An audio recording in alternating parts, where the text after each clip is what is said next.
नमस्कार दोस्तों, अभी की इस वीडियो में आप सभी को क्लास 10th हिंदी का बहुत ही इम्पोर्टेंट ऑब्जेक्टिव बताएंगे, जो कि ये ऑब्जेक्टिव आप सभी को 100% 2027 के बोर्ड के एग्ज़ाम में लड़ने वाला है। तो आप लोग इस क्लास को अंत तक ज़रूर देखिएगा। तो सबसे पहले आप लोग को बिहार बोर्ड में देखने को मिलेगा खंड और, जिसमें वस्तुनिष्ठ प्रश्न दिए रहेंगे, जिसमें प्रश्न संख्या 1 से लेकर 100 तक ऑब्जेक्टिव दिया रहेगा। इनमें से आपको 50 प्रश्नों का ही उत्तर अपने OMR शीट पे देना है। सबके लिए एक एक अंक निर्धारित यहाँ पे दिया रहेगा। तो इनके बाद इतना पढ़ने के बाद निर्देश आप लोग को क्वेश्चन नंबर 1 में टिक मारना है। तो कहानीकार सुजाता का असली नाम क्या है? तो कहानीकार सुजाता का जो असली नाम होगा वह S रंगराज होगा। तो option number b right answer. चलिए नेक्स्ट नंबर में चलते हैं। क्वेश्चन नंबर 2 नंबर में, पामपति कहाँ लेटी हुई थी? पामपति जो थी वह कहाँ पे लेटी हुई थी? तो option number right answer C number आ जाएगा, स्ट्रेचर पर लेटी हुई थी। तो ऑप्शन नंबर सी आपको टिक मारना है। नेक्स्ट क्वेश्चन नंबर 3 नंबर में, रात में रोशनी जलती रहने से इसे नींद नहीं आती, यह किसने कहा था? किसने कहा था? तो ऑप्शन नंबर डी आ जाएगा, माँ ने कहा था। चलिए 4 नंबर क्वेश्चन, दही वाली मगम्मा शीर्षक कहानी में रास्ते में क्या है? तो दही वाली मगम्मा है ही है, ठीक ना, और उसके रास्ते में क्या है? तो इसका राइट आंसर 4 का ए नंबर आ जाएगा, अमराई की कुआं है। तो ऑप्शन नंबर यहाँ पे ए नंबर राइट आंसर आ जाएगा। बहुत ही इंपॉर्टेंट ये 4 नंबर क्वेश्चन है 2027 के बिहार बोर्ड के एग्जाम के लिए, ठीक ना। चलिए, तो अभी तक आप लोग इस चैनल को लाइक नहीं किए, सब्सक्राइब नहीं किए, तो आप लोग जरूर से कीजिएगा। चलिए 5 नंबर क्वेश्चन देखिए, बहुत ही इंपॉर्टेंट है, ठीक ना। तो 5 नंबर क्वेश्चन है, मगम्मा की बहू का क्या नाम था? मगम्मा जो थी उनकी बहू का क्या नाम था? तो ऑप्शन को भी साथ साथ पढ़ते चलिए, वजम्मा, नजम्मा, सजम्मा, विलम्बा। तो 5 का राइट आंसर बी नंबर आ जाएगा, नजम्मा नाम था। तो option number b right answer.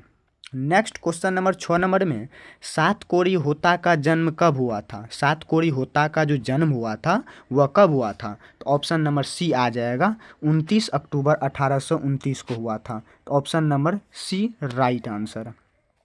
Next question number 7 number में, हल किराए पर लेकर बीघे भर जमीन में खेती कौन करवाई थी? हल जो था वह किराए पर लेके और बीघा, 1 बीघा 20 कट्ठा बराबर 1 बीघा होता है, उसकी जो खेती करवाई थी वह किसने करवाई थी? तो ऑप्शन नंबर डी आ जाएगा, लक्ष्मी ने करवाई थी, ठीक ना। तो याद रखिएगा, बहुत ही इंपॉर्टेंट ये क्वेश्चन है, 7 नंबर क्वेश्चन। नेक्स्ट चलिए क्वेश्चन नंबर 8 नंबर में, ईश्वर पेटलीकर किस भाषा के लोकप्रिय कथाकार हैं?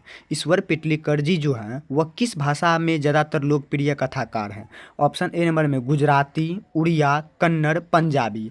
तो 8 का ऑप्शन नंबर ए आ जाएगा, गुजराती, ठीक ना। तो ऑप्शन नंबर ए आपको टिक मारना है। नेक्स्ट क्वेश्चन नंबर 9 नंबर में, माँ जी किसे गौशालों की उपमा देती थी? गौशालों मतलब क्या होता है जानते हैं आप लोग? जिसमें गाय भैंस और को रखी जाती है उसी को कहते हैं। उसमें जो उस माँ जो देती थी उसे किसे देती थी गौशाला में? तो ऑप्शन नंबर बी आ जाएगा, अस्पताल को दिया करती थी। तो ऑप्शन नंबर बी आपको सही आंसर मारना है। नेक्स्ट क्वेश्चन नंबर 10 नंबर में, कौन महीना माँ जी का आशा भरना महीना था? कहने का मतलब हुआ कौन ऐसा महीना था जिसमें माँ जी का आशा भरा महीना रहता था, आस भरा? पूस या माघ या अगहन या कार्तिक। आप लोग देखे होंगे अपने गांव में दादी और को देखे होंगे, वह कहता होगा, आप लोग जनवरी फरवरी और न जानते होंगे, पुरानका लोग सब माघ फागुन चैत बैसाख इस प्रकार से जानते होंगे। आप लोग को समझ में नहीं आता होगा तो आप लोग उससे पूछते होंगे ये क्या होता है पूस माघ, ठीक ना। चलिए, तो ऑप्शन नंबर अगहन मारना, अगहन में उसको क्या आता था? आशा भरा महीना याद रहता था। चलिए क्वेश्चन नंबर 11 नंबर में, नाना काना साहब अब कहाँ है? नाना काना साहब जी जो थे अब वह कहाँ पे रहने लगे? पहले कहाँ थे, अब कहाँ पे हैं? तो ऑप्शन ए नंबर में ताजिकिस्तान या बलूचिस्तान में या हिंदुस्तान में या पाकिस्तान में। तो 11 का डी नंबर आ जाएगा, पाकिस्तान में, ठीक ना। तो ऑप्शन नंबर डी बिल्कुल ही राइट आंसर आ जाएगा। चलिए नेक्स्ट नंबर में देखने से पहले आप लोग अभी तक इस चैनल को लाइक नहीं किए हैं, सब्सक्राइब नहीं किए हैं, तो आप लोग ज़रूर से कीजिएगा, ताकि कोई भी वीडियो का नोटिफिकेशन जो होगा वो आप लोग तक पहुंचे, ठीक ना। चलिए नेक्स्ट नंबर देखिए, क्वेश्चन नंबर नेक्स्ट यहाँ पे देख लीजिए 12 नंबर में, कवि रसखान किसके परम भक्त थे? कवि रसखान जी जो थे वह किसके परम भक्त थे? मतलब पूरा परम भक्त जो होता है, जिस प्रकार से आप लोग ईश्वर का पूजा करते उसी का परम भक्त हो चुके हैं, ठीक ना। तो उसी प्रकार कवि रसखान जी जो थे वह किसके भक्त हो चुके थे? तो ऑप्शन नंबर यहाँ पे ए नंबर आ जाएगा, कृष्ण जी का यहाँ पे भक्त हो चुके थे। आप लोग को भी बनना है, ठीक ना। चलिए 13 नंबर क्वेश्चन देखिए, कवि रसखान किस छंद में सिद्धांत थे? कवि रसखान जी जो थे वह किस छंद में सिद्धांत थे? तो 13 का राइट आंसर बी नंबर आ जाएगा, सवैया। क्या आ जाएगा? सवैया। तो option number b right answer. Next question number 14 number में, प्रेम आइनी श्री राधिका शीर्षक छंद किस ग्रंथ से संकलित है? तो यहाँ पे राइट आंसर ए नंबर आ जाएगा, प्रेम वाटिका से संबंधित है। तो ऑप्शन नंबर ए आपको सही मारना है। चलिए नेक्स्ट नंबर में चलते हैं। क्वेश्चन नंबर 15 नंबर में, प्रयाग रामागण शीर्षक नाटक किसकी रचना है? तो प्रयाग रामागण शीर्षक पाठ जो है वह किसकी उपमा की रचना दी गई है? घनानंद की दी गई है, या अनामिका, या वीरेन डंगवाल, या बद्री नारायण चौधरी, या प्रेमघन के? तो ऑप्शन नंबर आपको ए नंबर टिक मारना है, ठीक ना, प्रेमघन मारना है। तो ऑप्शन नंबर यहाँ पे ए नंबर सिलेक्ट करना है। चलिए नेक्स्ट क्वेश्चन नंबर 16 नंबर में, हिंदुस्तानी नाम सुने अब ये संकुची लाजता, भारतीय सब वस्तु ही सो ये है घिनाता, ठीक ना। यह पंक्ति किस कविता से ली गई है? तो यह पंक्ति जो है यह स्वदेशी से ली गई है पंक्ति, ठीक ना। तो ऑप्शन नंबर यहाँ पे ए नंबर राइट आंसर आएगा।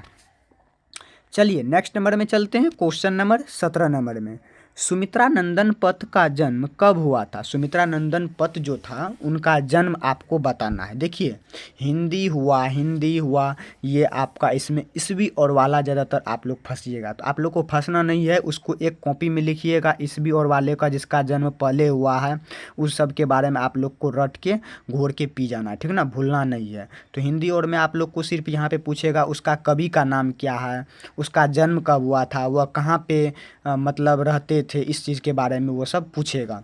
तो 17 का ऑप्शन नंबर बी आ जाएगा, 1900 ईस्वी में सुमित्रा नंदन जी का जन्म हुआ था। चलिए 18 नंबर क्वेश्चन देखिए, कवि दिनकर के अनुसार कौन सोने का ताज पहनकर इठला रही है? तो कहने का मतलब हुआ कवि दिनकर जी के अनुसार कौन सोने के ताज पहनकर इठला रहती है? तो 18 का सी नंबर राइट आंसर आ जाएगा, देश की मिट्टी, ठीक ना। तो ऑप्शन नंबर यहाँ पे आ जाएगा सी नंबर राइट आंसर। देखिए आप लोग पढ़िएगा ना ऑब्जेक्टिव को तो बहुत ही शानदार तरीका से याद भी हो जाएगा, ठीक ना। हम आपको सिर्फ सुनना है आपको बैठ के, ठीक ना, या तो कॉपी में लिखते भी चलिए। चलिए 19 नंबर क्वेश्चन देखिए, दिनकर के काव्य का मूल स्वर क्या है? तो दिनकर जी जो हैं उनके काव्य मूल स्वर क्या है? तो श्रृंगार है, श्रृंगार मतलब आप लोग जानते होंगे सज सवर के, ठीक ना, रहस्यवाद, प्राकृतिक और सौंदर्य, औज एवं राष्ट्रीय चेतना। तो 19 का ऑप्शन नंबर डी आ जाएगा, योज एवं राष्ट्रीय चेतना है। तो ऑप्शन नंबर डी राइट।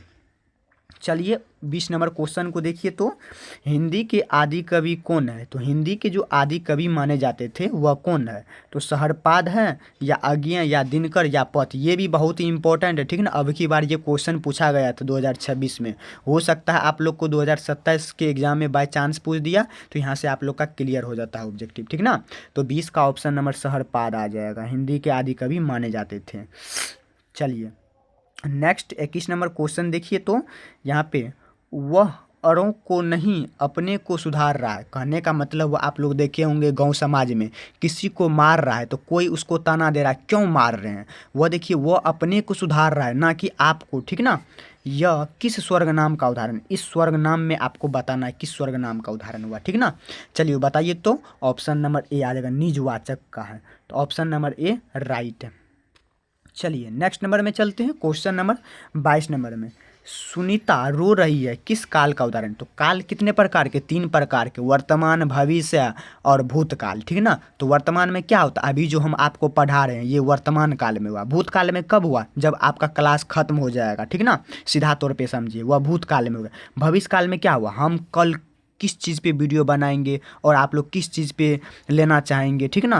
कहने का मतलब आप लोग सोचते होंगे कुछ और, हम सोचते हैं कुछ और, यही आपका भविष्य काल हुआ। कल क्या होगा हमारे साथ, परसों क्या होगा, अभी जो यहाँ पे 5 बज रहा है, 6 बजे हम मेरे साथ क्या होगा, ये सब भविष्य काल में चले गया, ठीक ना, याद रखिएगा। चलिए यहाँ पे सुनीता जो रो रही है वह किस काल का उदाहरण हो जाएगा, ये वर्तमान काल का ही हो जाएगा। क्यों? क्योंकि रहा है, रही है, ये वर्तमान काल में आएगा। जिस प्रकार से था थे थी रहेगा, ये आपका भूतकाल में आएगा। किस काल में आएगा? भूतकाल में आएगा। और गा रहेगा, गे रहेगा, गी रहेगा, ये सब भविष्य काल में आएगा। ठीक ना, जान लीजिए। चलिए नेक्स्ट चलते हैं क्वेश्चन नंबर 23 नंबर में। कुछ लोग कौन विशेषण है? कहने का मतलब कुछ लोग है, ठीक ना, ये कौन सा विशेषण कहलाएगा? गुणवाचक कहलाएगा, संख्यावाचक, या परिमाणबोधक, या सर्वनामिक विशेषण? तो 23 का राइट आंसर आ जाएगा सी नंबर। ठीक ना, परिमाणिक बोधक कहलाएगा। तो option number c right. 24 number question देखिए, अनुकूल शब्द में उपसर्ग क्या? देखिए बहुत ही इंपॉर्टेंट क्वेश्चन है, ठीक ना।